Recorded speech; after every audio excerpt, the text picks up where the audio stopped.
Anna, how long does it take to order a coffee? Relax, Mark. It'll be our turn soon. Did you just bro bump me? Nah, this coffee needs some sugar. Is that better, babe? African Americans and other minorities have often been encouraged to tell their own stories because someone else just might tell it wrong. Today's guests, who are all African American, LGBTQ, and same-gender loving storytellers, are doing just that. We welcome Shomar Compton, a filmmaker, playwright, gospel artist, and minister of music at the Lighthouse Church of Chicago, who is a graduate of Tribeca Flashpoint Media and Arts Academy, and Jessica Paul, a television major enrolled at Columbia College, who also attends Urban Village Church in Hyde Park. Welcome to you all. Thank you. Shomar, can you first start by telling us how you got involved in filmmaking? Yeah, sure I can. So actually starting off when I was about 13 years old, I was introduced to theater. So that's kind of how I got my start in theater. And I would follow one of my, I guess you could say, one of my close friends around. She would write and produce theater in my hometown from Arkansas. So I would do that for a while, and then I picked up a camera and I started filming my own things and kind of figuring out how to edit, you know, little short scenes and stuff, and kind of went from there. And I guess you could just say the interest just really grew, and I started writing for my church, and I started doing theater at church and for other churches around the town, and it kind of got to be a big deal, and it kind of got me to Chicago in film school. And Jessica, what led you to majoring in filmmaking at Columbia?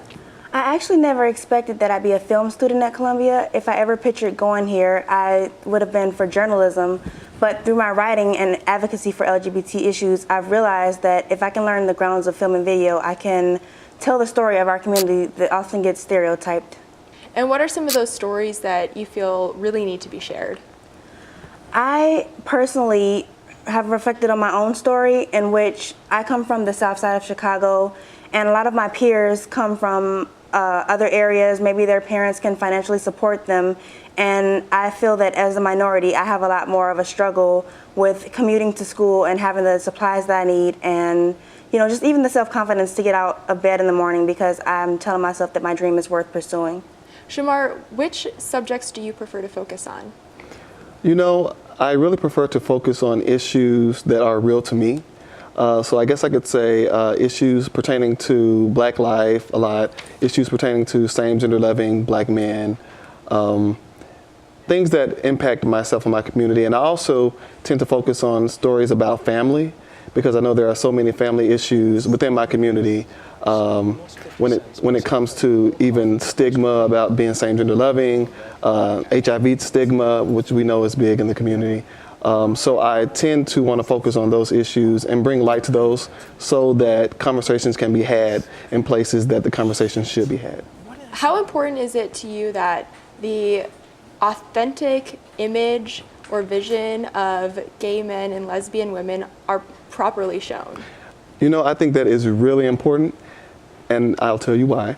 Because we really need to see ourselves in a positive light.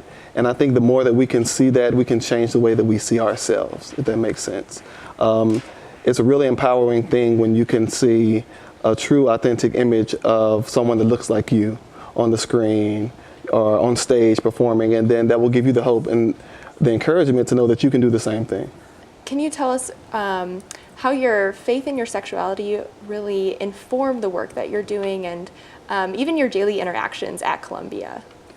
For the past 2 years, I've been participating in an LGBT Bible study through Urban Village Church, and that has strengthened my faith and my self-confidence to interact on school with the LGBT group Common Ground, as well as to be openly out in the Black Film Society and share my personal preference as well as ideas for future projects that I'd like to do with the students and peers around me. And Shomar, how about for you? How is your faith and your sexuality informing your journey? Well, you know, growing up, I come from a very religious family, and so my sexuality was not a favorite thing, I guess I could say that, you know, and that was a struggle for me coming through that period in my life where I was trying to basically really just be who I am, same-gender loving Black man. That was an issue. So I started to write the life that I wanted to have. You know, I would put it to pen and paper or type it up in script format or whatever, and try to find ways to live it out through that. And that kind of gave me the encouragement to be able to just go ahead and step out and say, hey, this is me, this is what it is. And has also caused that to kind of bleed over into my work. Can you also tell us about struggles that you have along that journey and struggles in getting that image out, getting those stories out there? Sure. So for instance, I have a project that I worked on called Drag Race that I did. It was a student film, a short film. And I had my own idea kind of what I wanted the story to be about. It was about a same-gender loving black guy who was doing drag, and there was some issues with his family, and it was kind of dramatic. It was a really good story. And I had some problems trying to convey that with the powers that be that were controlling the scripts and, wanted to allow me to tell my story in my way. And that was really the first time that I had ever come into contact with the issue with telling the story the way I wanted it to be told, and stuff that I have seen in my own community. So that's just one instance out of many. Yeah. And Jessica, how about for you? Can you tell us about some struggles, any obstacles that you've really come across in getting those voices, those stories out there? I'm 25 now, and I'm reflecting on 10 years ago when I was 15 and I tried to come out. I was attending Jones College Prep, and my mom reacted angrily when I tried to join the Gay Straight Alliance. And now, 10 years later, I'm the president of Queer Type, an LGBT student organization of writers, in which we are forming for next spring. And that's just quite a journey that I've had over the process of that. Can you tell us about how the community of Urban Village Church supports the work that you do? Why is your faith such a vital part of this? Urban Village Church has kept me spiritually alive. I've learned so much through the LGBT Bible study that I'm human and God loves me, created how I am, regardless of even being Christian or black or lesbian, it doesn't matter. And thus, my pastor, Pastor Dawn, is supporting me to go to the Gospel Slam in January as a spoken word artist. It's my first time, but I'm gonna do 2 spiritually and LGBT related pieces. And I feel pretty confident about having that support from my pastor, as well as my friends and peers and family. Can you tell us more about Gospel Slam? Gospel Slam is for ages 14 to 28. It takes place in Indianapolis, and you can do a comedy, you can do poetry, spoken word, whatever inspires you, tell a story. And I personally have never done it before, but I really have been working hard to channel my spiritual story as well as my voice, the voice that I have muffled for so long. And I really want to do a good job at just being myself and just sharing what I feel God wanted me to share with the world. How does it feel to finally get your voice out there, to finally get it heard? It feels pretty amazing. I never thought this would happen. I never thought this could be my life. After I was going through so much, it really is refreshing to know God had a plan for my life, and I am really grateful for that. That's so encouraging to hear.